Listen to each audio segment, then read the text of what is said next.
Hello student, आज हम fundamental के अंदर न्यू टॉपिक इन्फेक्शन साइकिल या चेन ऑफ इन्फेक्शन के बारे में पढ़ेंगे। ठीक है, इससे पहले हम सबसे पहले इन्फेक्शन का देखते हैं। इन्फेक्शन की डेफिनेशन क्या है? किसी डिजीज़ को उत्पन्न करने वाले कारक जो बॉडी में इंटर करना या उनका डेवलपमेंट होना या उनकी जो भी संख्या रहती है उनका ग्रोथ करना इन्फेक्शन कहलाता है। ठीक है, किसी भी डिजीज़ को ग्रोथ करने के लिए, उसका इंटर होना, उसका डेवलप होने के लिए इन्फेक्शन का मेन रोल रहता है। ठीक है, सबसे पहले नेक्स्ट हम देखते हैं चेन ऑफ इन्फेक्शन। इसकी एक चेन होती है, वन बाय वन एक एक प्रोसेस होती है। सबसे फर्स्ट आता है इन्फेक्शियस एजेंट। ठीक है, जो पैथोजेंस रहते हैं उसे हम इन्फेक्शियस एजेंट कहते हैं, जो माइक्रो ऑर्गेनिज्म में रहता है जो डिजीज को कॉज करता है। ठीक है, सेकंड आता है रिजर्वायर। सेकंड क्या है? Reservoir, source of pathogen. ये पैथोजन का एक सोर्स रहता है, इसके अंदर पैथोजन जो रहता है इसके अंदर प्रेजेंट रहता है। ठीक है, नेक्स्ट आता है पोर्टल ऑफ एग्जिट। जो भी इन्फेक्शन है, इन्फेक्शन एजेंट रिजर्वायर के अंदर प्रेजेंट है, उसका पोर्टल ऑफ एग्जिट होना, उसका बॉडी से बाहर निकलना इन्फेक्शन का पोर्टल ऑफ एग्जिट कहलाता है। एंड नेक्स्ट आता है मोड ऑफ ट्रांसमिशंस। किस मोड से ट्रांसफ़र हो रहा है, अलग अलग टाइप से हम डिटेल से पढ़ेंगे, डायरेक्ट, इनडायरेक्ट, ये mode of transmission. And next है पोर्टल ऑफ एंट्री। ठीक है, इन्फेक्शन ट्रांसफ़र हो गया है, बॉडी से बाहर निकल गया है रेस्पिरेशन के थ्रू, या जैसे ड्रॉपलेट किसी ने छींका है तो उसके थ्रू बाहर निकल गया, तो वो नेक्स्ट सामने वाले पर्सन के अंदर पोर्टल ऑफ एंट्री उसी वे से करेगा। जिस वे से इन्फेक्शन बाहर निकला है उसी वे से इंटर भी करेगा, तो वो कहलाता है portal of entry. And next है ससेप्टिबल होस्ट। ऐसा पर्सन जो इजीली इन्फेक्टेड हो जाता है, उसके अंदर इम्यूनिटी पावर कम होगी, तो वो क्या होगा? Susceptible host. ठीक है, तो क्लियर पूरी साइकिल। इस तरह से हमारी साइकिल चलती है। सबसे पहले आता है इन्फेक्शियस एजेंट, फिर आता है रिजर्वायर, फिर आता है portal of exit and mode of transmissions and portal of entry and susceptible host. Clear? इस साइकिल को ब्रेक करके हम इन्फेक्शन को रोक सकते हैं। साइकिल है, मान लो किसी को इन्फेक्शियस एजेंट है, रिजर्वायर तक आ गया है, किसी के अंदर इंटर कर गया है, उसकी प्रोसेस स्टार्ट कर दी है, पोर्टल ऑफ एग्जिट होने से हम रोक सकते हैं। किसी को मान लो जैसे कि कोरोना इन्फेक्शन भी है, तो उसमें क्या हो रहा है? मास्क पर लगा रहे हैं, पेशेंट को क्वारंटाइन कर रहे हैं, तो इस साइकिल को यहाँ से हमने ब्रेक कर दिया, पेशेंट को कोई भी सेफ्टी दे दी है, तो क्या करते हैं हम? साइकिल को ब्रेक करके इन्फेक्शन होने से रोक सकते हैं। ठीक है, prevention is a better than cure. First देखते हैं इन्फेक्शियस एजेंट। ठीक है, इन्फेक्शियस एजेंट क्या है? एक पैथोजन से है, माइक्रो ऑर्गेनिज्म है। सेकेंड क्या है? Reservoir, source of pathogen growth, pathogen की ग्रोथ करने का एक सोर्स है। एंड थर्ड है पोर्टल ऑफ एग्जिट, वे रूट जिनके द्वारा माइक्रो ऑर्गेनिज्म बॉडी से बाहर निकलते हैं वो पोर्टल ऑफ एग्जिट कहलाते हैं। ठीक है, जिस साइड से माइक्रो ऑर्गेनिज्म बाहर निकलते हैं वो पोर्टल ऑफ एग्जिट कहलाता है। ठीक है, फिको ओरल रूट हो सकता है या कोई भी रूट रेस्पिरेटरी रूट हो सकता है, तो उसे हम पोर्टल ऑफ एग्जिट कहते हैं। नेक्स्ट है fourth point, mode of transmissions. ठीक है, किस तरह से इन्फेक्शन ट्रांसफ़र हो रहा है वो आता है मोड ऑफ ट्रांसमिशन। इसके अंदर डिफरेंट टाइप्स के बारे में पढ़ेंगे। सबसे फर्स्ट पढ़ते हैं direct contact, touching on infected persons including skin to skin contact. ठीक है, कोई भी इन्फेक्टेड पर्सन है उसको हम टच करेंगे या स्किन से स्किन कॉन्टैक्ट होगी तो वो इन्फेक्शन फैल जाएगा। उसके अंदर फर्स्ट जिसको हम क्या कहते हैं? Direct contact. एग्जाम्पल है हर्पीज जोस्टर या स्मॉल पॉक्स वगैरह जो वायरस, इसमें क्या होते हैं? मैक्यूलम पेप्यूल बनते हैं, छाले जैसे वेसिकल्स बनते हैं ऊपर, तो उनमें क्या होता है? वो भी जो पर्सन्स इन्फेक्टेड है उसको कोई यदि हेल्दी पर्सन टच करेगा तो उसके अंदर वो ट्रांसफ़र हो जाएगा, तो उसे हम डायरेक्ट कॉन्टैक्ट कहते हैं। ठीक है, सेकेंड आता है indirect contact, usually transmitted by touching contaminated article और सरफेस। डायरेक्ट में क्या होता है? डायरेक्ट किसी की स्किन से हम स्किन को टच करते तो वो फैल रहा था, तो वो डायरेक्ट कॉन्टैक्ट था। इनडायरेक्ट में क्या है? टच फैल तो रहा है, टचिंग कंटामिनेटेड आर्टिकल या सरफेस से फैल रहा है। ठीक है, कोई पेशेंट है जो इन्फेक्टेड है, उसके क्लोथ्स किसी अच्छे पर्सन ने पहन लिए तो उसको क्या होगा? इन्फेक्शन ट्रांसफ़र हो जाएगा, इसलिए किसी की भी चीज़ यूज़ नहीं करनी चाहिए। इसमें इन्फेक्शन डायरेक्ट कॉन्टैक्ट से नहीं, बीच में कोई कैरियर होता है। इसमें डायरेक्ट कॉन्टैक्ट से नहीं होता है, बीच में कोई कैरियर प्रेजेंट है, उससे हो जाएगा। जैसे किसका हैंडकरचीफ है, किसका रुमाल है, तो उसने यूज़ कर रखा है, उसको स्नीजिंग आई तो उसने मुंह पे रख लिया, तो उसके अंदर क्या हुआ? वो इन्फेक्शन वायरल जो भी है वो उस हैंडकरचीफ के ऊपर चिपक गए, तो वो किसी और ने यूज़ कर लिया तो वो क्या होगा? ट्रांसफ़र हो जाएगा। ठीक है। इसके अंदर फर्स्ट पढ़ते हम फॉर्मेट्स।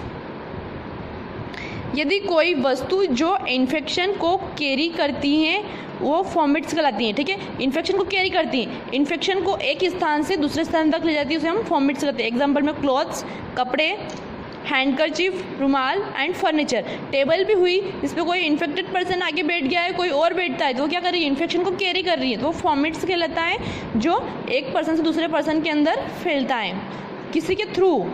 बीच में क्या है तो हम बोलते हैं इनडायरेक्ट के अंदर first type clear formats. Second type पढ़ते हैं ड्रॉपलेट या एयरबोर्न इन्फेक्शन। वर्ड से क्लियर हो गया होगा सबको, ड्रॉपलेट एयरबोर्न एक इनडायरेक्ट इन्फेक्शन है, डायरेक्ट पर्सन टू पर्सन नहीं होता है। If the micro organism can remain the air long periods, air के अंदर एक लंबे टाइम तक जो माइक्रो ऑर्गेनिज्म प्रेजेंट रहते हैं वो ड्रॉपलेट इन्फेक्शंस कहलाते हैं और डिजीज़ को ट्रांसमिट करते हैं, एयर के अंदर रहते हैं, ठीक है। जैसे कि ट्यूबरक्लोसिस एयर के अंदर प्रेजेंट रहता है। कोई भी पर्सन से ट्यूबी का तो वो स्नीजिंग कफिंग के थ्रू एयर के अंदर मूव करते हैं वायरस एंड अदर पर्सन को हो सकता है। थर्ड पढ़ते हैं वेक्टर बोर्न क्या है, कैरिड बाय इंसेक्ट और अदर एनिमल्स, ठीक है। ये कैरिड, इसको कौन कैरी करता है, वेक्टर को इंसेक्ट, मच्छर या कोई जैसे कि एनिमल्स होगा तो वो कैरी करता है, उसके हम बोलते हैं वेक्टर बोर्न डिजीज, जैसे कि malaria and dengue. Clear. Vector borne किसके थ्रू हो रही है, किसी इंसेक्ट के थ्रू या एनिमल के थ्रू जो हो रही है उसे हम वेक्टर बोर्न कहते हैं। ड्रॉपलेट एयरबोर्न, एयर के अंदर कोई इन्फेक्शन प्रेजेंट है तो उसे हम ड्रॉपलेट या एयरबोर्न डिजीज कहते हैं। मोड ऑफ ट्रांसमिशन के अंदर हमने फर्स्ट टाइप था डायरेक्ट, सेकंड इनडायरेक्ट के अंदर सब टाइप है formats, droplet, vector and fourth number का है विकल बॉर्न ट्रांसमिशंस, ठीक है। ये इनडायरेक्ट के सब टाइप है। Vehicle borne transmissions, the term vehicle transmissions refers to the transmission of pathogens through vehicle such as water, food या एयर। तो इसके टर्म से क्लियर है, व्हीकल ट्रांसमिशन के थ्रू किसी भी व्हीकल में, जैसे कि पानी कंटामिनेटेड है या फूड्स या एयर कंटामिनेटेड फूड के थ्रू व्हीकल मतलब एक जगह से दूसरी जगह फैल रहे हैं तो उसे हम क्या बोलते हैं, व्हीकल बॉर्न ट्रांसमिशंस, ठीक है। क्लियर। थर्ड नेक्स्ट पढ़ते हैं हम, टू टाइप्स हमारे क्लियर हो गए, डायरेक्ट और इनडायरेक्ट। इनडायरेक्ट के हमने सब टाइप पढ़ लिए हैं एंड थर्ड टाइप पढ़ते हैं आइट्रोजेनिक इन्फेक्शन, ठीक है। आइट्रोजेनिक इन्फेक्शन क्या है, transmissions due to medical procedure such as infection, transplantation of infected material, ठीक है। आइट्रोजेनिक इन्फेक्शन जो होता है, इन्फेक्शन ट्रांसमिटेड ड्यू टू किसी भी मेडिकल प्रोसीजर के थ्रू, जैसे कि सच एज इन्फेक्शन और ट्रांसप्लांटेशन ऑफ इन्फेक्टेड मटेरियल। कोई भी इन्फेक्टेड मटेरियल है जिसका हम मेडिकल प्रोसीजर कर रहे हैं तो वो इन्फेक्शन को फैलाएगा, स्प्रेड करेगा, इसे हम आइट्रोजेनिक इन्फेक्शन कहते हैं। इसे हॉस्पिटल एक्वायर्ड इन्फेक्शन भी कहते हैं थ्रू प्रोसीजर और आर्टिकल्स। हम कोई भी प्रोसीजर कर रहे हैं वो कंटामिनेटेड है तो वो क्या होगा, कोई भी आर्टिकल है जो कंटामिनेटेड पहले से है तो हम पेशेंट के ऊपर यूज़ करेंगे तो पेशेंट के अंदर वो इन्फेक्शन कॉज करेगा, ठीक है। एग्जाम्पल जैसे कि यूटीआई फॉर्म कैथेटराइजेशन, पेशेंट हमारे पास आया था यूरिनरी रिटेंशन का, ओनली उसको यूरिनरी रिटेंशन था, हमने पेशेंट का कैथेटराइजेशन किया है तो पेशेंट को क्या होगा, यूटीआई पहले नहीं था, उसको बाद में हुआ है हॉस्पिटल के आने के बाद, तो वो क्या है, आइट्रोजेनिक इन्फेक्शन है। हम इसे हॉस्पिटल एक्वायर्ड इन्फेक्शन भी कहते हैं एंड हॉस्पिटल एक्वायर्ड इन्फेक्शन को हम नोजोकोमियल इन्फेक्शन भी कहते हैं। क्लियर। Hydrogenic infection. नेक्स्ट हम पढ़ते हैं फोर्थ, वर्टिकल ट्रांसमिशंस, ठीक है। यह one generation to another generation में स्प्रेड होता है। वर्टिकल जो ट्रांसमिशन होता है ये एक जनरेशन से, एक पीढ़ी से दूसरी पीढ़ी में ट्रांसफर होता है। कैसे, बाय प्लेसेंटा या ब्रेस्ट फीडिंग, ठीक है। मदर से बच्चे में होना, दादी को है तो पोते को भी होगा, तो one generation to another generation चलता रहता है। तो ये क्या है, विकल बॉर्न ट्रांसमिशंस प्लेसेंटा के थ्रू होता है या ब्रेस्ट फीडिंग के थ्रू भी होता है। एग्जाम्पल, HIV पॉजिटिव मदर को ब्रेस्ट फीडिंग करने से मना करते हैं, ठीक है। HIV पॉजिटिव मदर के अंदर ब्रेस्ट फीडिंग करवाना कॉन्ट्रा इंडिकेटेड रहता है, ठीक है। क्या होगा, उससे ट्रांसफर होगा infection mother to baby. Clear. Vertical transmission. Mode of transmission के अंदर हमने पूरा क्लियरली सारे ट्रांसमिशन के बारे में पढ़ लिया था। इससे पहले पढ़ा था susceptible host and reservoir and third था portal of for exit and mode of transmissions and mode of transmission, सारे ट्रांसमिशंस पढ़ लिए। उसके बाद आता है पोर्टल ऑफ एंट्री, ठीक है। वे रूट जिनके द्वारा माइक्रो ऑर्गेनिज्म बॉडी में इंटर करते हैं पोर्टल ऑफ एंट्री कहलाते हैं, ठीक है। जिनके थ्रू माइक्रो ऑर्गेनिज्म बॉडी के अंदर इंटर करते हैं वो पोर्टल ऑफ एंट्री कहलाते हैं, और जिनके थ्रू माइक्रो ऑर्गेनिज्म बॉडी से बाहर निकलते हैं वो पोर्टल ऑफ एग्जिट कहलाते हैं, ठीक है। एग्जिट मतलब बाहर निकलना, एंट्री मतलब अंदर आना, क्लियर। एंड लास्ट है susceptible host. It is the member of populations who is a risk of becoming infected by a disease, किसी भी डिजीज से इन्फेक्टेड होना। Who is a member of population, population के अंदर वो मेंबर जो becoming infected disease के contact में आ गया है और उसको रिस्क है डिजीज होने की, तो वो ससेप्टेबल होस्ट कहलाएगा। ससेप्टेबल होस्ट मीन्स आसानी से प्रभावित होने वाला, ठीक है।